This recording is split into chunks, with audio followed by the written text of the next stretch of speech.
All right, today we're cracking the code on one of the most high-stakes conversations you could ever have, the civil service interview. Now, this isn't about just memorizing a bunch of facts. It's a test of your mindset, your character, and really your fundamental reason for wanting to serve in the first place. So let's dive right in.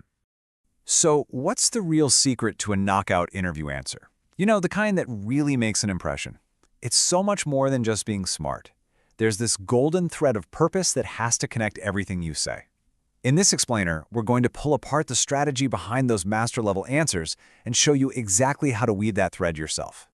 Okay, first up, let's talk about your personal narrative. This is, without a doubt, the bedrock of your interview. Every single answer you give should be another brick in this consistent, compelling story about who you are, what you stand for, and what really drives you. And it all kicks off with this question.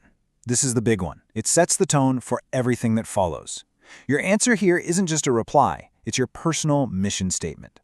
Now, just look at this response. It's powerful, it's tight, and it is laser-focused. It's all about service and impact, not about power or getting a fancy title. So let's break down exactly why this works so well. Here's the strategy behind the magic. The answer immediately flips the script from "I want this job" to "I want to serve the public." It strategically uses powerful words like grassroots, measurable, and ethical, which shows a really deep understanding of what the role is all about. This isn't just an answer. It's the very first strand of that golden thread, establishing your core motivation as public responsibility. This kind of smart framing also applies to how you talk about yourself. You never want to present a weakness as some kind of dead end. Instead, you frame it as a strength that's still developing. As you can see here, you're not just slow, you're thoroughly analytical, and you're actively working on being more efficient. That shows self-awareness and a real commitment to growth. It's a game changer. And this narrative you're building has to be rock solid, totally consistent. Every little detail should reinforce that commitment. For example, if they ask you about hobbies, don't just say you run marathons. Connect it back. Explain how that training taught you the discipline and perseverance it takes to see a long, complex government project through to the finish line. All of a sudden, your hobby is evidence of your character. So you've built this really compelling story about why you want to serve. That's your foundation. Now you have to build on top of it by showing them how you would actually govern. This is all about shifting from personal motivation to practical thinking. Basically, thinking like a policymaker. And at the heart of all this is the concept of good governance. Now, that might sound like a bit of bureaucratic jargon, but it's actually a very practical framework. Think of it like this. Transparency just means the public gets to see how decisions are made. Accountability means someone is responsible. And rule of law means we all play by the same rules. It's about a system that's fair, effective, and actually works for the people it's meant to serve. You are absolutely going to face complex, modern-day questions just like this one. They're specifically designed to see if you can handle nuance and if you can avoid those simplistic, one-sided arguments. Because let's be honest, there is no easy right answer here. And this is the perfect way to approach it. It's a balancing act. A really strong answer acknowledges the tension. On one side, you have a fundamental right like freedom of expression. On the other, you have a critical need to protect public safety from things like misinformation. Showing that you understand that dilemma, that you get the complexity, that's how you prove you can think like a policymaker. And it's the same idea when you're asked about the nation's biggest challenges. Your answer can't be scattered. It needs to be structured. A great response shows you have a clear, strategic view of the biggest priorities, from creating jobs to building up our climate resilience. Okay, now we're getting to what might be the most critical part of the entire interview. These are the questions designed to really dig deep and probe your ethical core, your resilience, and your integrity when you're under pressure. This is where your true character comes out. This is a classic stress test. It's a direct shot, meant to see your professional backbone. How do you walk that fine line between political priorities and your administrative duty, all without compromising your principles? The key here is to have a clear protocol ready. The best answer isn't some vague promise to be strong. No, it's a clear, actionable process, just like this. You follow the law, period. You document everything in writing. And you're transparent about your decisions. This proves your commitment isn't to a person or a party, but to the rule of law itself. You know, what underpins all of this is emotional intelligence. But what does that really mean in this job? Well, it's the ability to manage your own stress, to de-escalate conflicts, and to actually respond to citizens with empathy. For instance, imagine a town hall where people are furious about a new policy. An administrator without emotional intelligence might get defensive, but one with it would listen patiently, validate those concerns, and then clearly explain the reasoning. That right there is the human element of good government.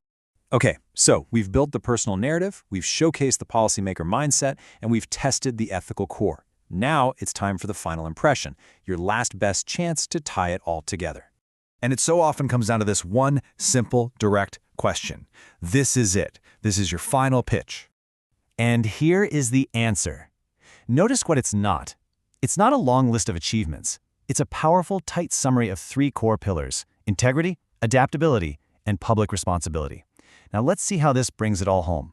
And there it is. This is how that golden thread gets tied into a final, strong knot. Just think about it. Public responsibility, that was your personal narrative. Adaptability, that was your governance mindset. And integrity, that was your ethical core. This one sentence perfectly brings together every single theme we've discussed today. So what's the big takeaway here? It's pretty simple. A great civil service interview isn't a performance. It's not about putting on an act. It's an authentic demonstration of your character, your consistency, and a deep-rooted commitment to public service. Which leaves us with one final, pretty challenging thought. We can master all of these techniques, right? We can learn the perfect answers. But can that core ingredient, that unwavering, honest-to-goodness integrity, can that truly be taught? Or is it something a person just has to bring with them from the start? Definitely a question worth thinking about. So, that big interview is on the horizon, and you can feel the nerves starting to kick in, right? But what if you could walk into that room feeling not just prepared, but totally, completely confident? Well, that's exactly what we're going to cover: how to really, truly master your next interview. Look, you've got the skills, you've got the knowledge, but as that date on the calendar gets closer and closer, the real question is, are you ready? In this explainer, we're going to walk through the step-by-step process to make sure that when you walk in, you are ready to win them over. First things first. Success starts way before you ever set foot in that interview room. So let's talk about laying the groundwork. This is your essential pre-interview checklist to make sure you've got all your bases covered. Okay, let's start with the absolute must-haves.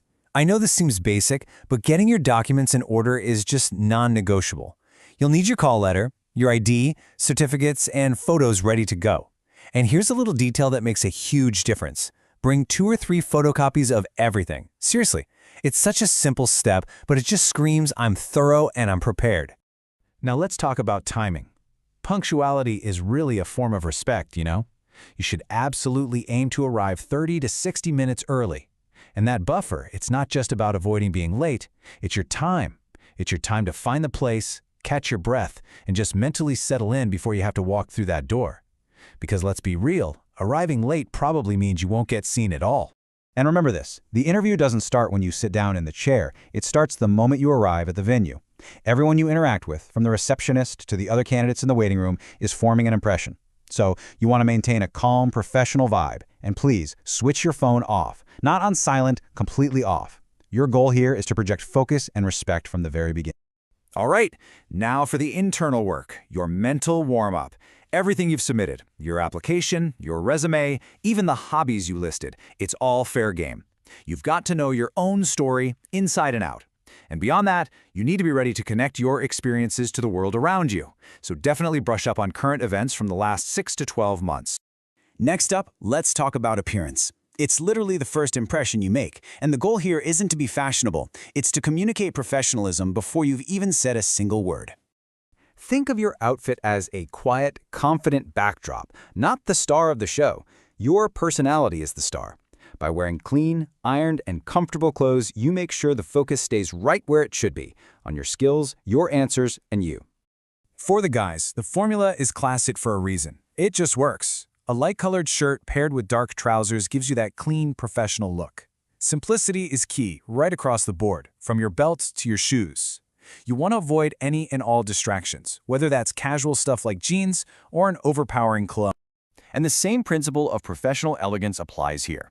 Whether you're wearing a sari, a salwar suit, or a formal kurti, just stick to soft, sober colors. The goal is to keep makeup, jewelry, and any other accessories minimal and understated. You want them to remember your competence, not a distracting piece of jewelry. All right, you've prepared, You're dressed for success, and now it's time. The door opens. You know, those first 30 seconds are absolutely critical. They set the tone for the entire conversation that's about to happen. It's so often the smallest details that have the biggest impact. Your posture? That communicates confidence. A genuine smile? That builds rapport instantly. Your honesty is the foundation of their trust in you. And a simple thank you at the end shows respect. Each of these little actions says so much about your character. Okay, this next part is super important. We all worry about making mistakes, but it's way more helpful to think of them as avoidable traps. And once you know what they are, you can navigate right around them, no problem. First up is a classic. I'm sure you've felt this one. The confident guess. The interviewer asks a really tough question, and for a split second you panic, and you just invent an answer, hoping they won't notice. This is a really high-risk, low-reward strategy. The fix is both simple and incredibly powerful. Just say, "I'm not aware of that at the moment." Look, admitting you don't know something isn't a weakness. It's a sign of integrity, of strength. Honesty builds trust. A made-up answer can destroy it in a second. The next trap is all about your silent signals. I'm talking about poor body language like fidgeting or slouching or avoiding eye contact. These things can scream nervousness or even disinterest, and they can totally undermine even the most perfect answers. So the fix here is all about being conscious and practiced. Sit up straight. It projects alertness. Keep your hands calm and relaxed in your lap, and maintain gentle, respectful eye contact with whoever is speaking to you. This non-verbally tells them you are engaged, you're confident, and you are present. Now this one is subtle, but it can be dangerous. Confidence is absolutely essential, but when it tips over into arrogance, you fall into the trap of arguing with the panel. You're there to have a discussion, not to prove that you're the smartest person in the room. The key is to find that perfect balance. You should present your views with conviction, for sure, but always stay humble and respectful of their perspective. Just remember, an interview is a professional discussion. It's not a debate. Your goal is to build a connection, not to win an argument. So after all the preparation, all the checklists, and all the strategies, everything really boils down to one simple, powerful idea. This is the single most important thing I want you to remember. At the end of the day, a great interview isn't about having a perfect answer for every single question. It really comes down to a combination of three core things: honesty in what you know, and, just as importantly, what you don't; calmness, especially when you're under pressure; and clarity in how you communicate your thoughts. That right there, that's the true recipe for success. So, as we wrap this up, I'm going to leave you with this question to think about. After everything we've covered, from the document kit all the way to that golden rule of honesty, calmness, and clarity, what is the one tip that you're going to take with you to absolutely ace your next interview?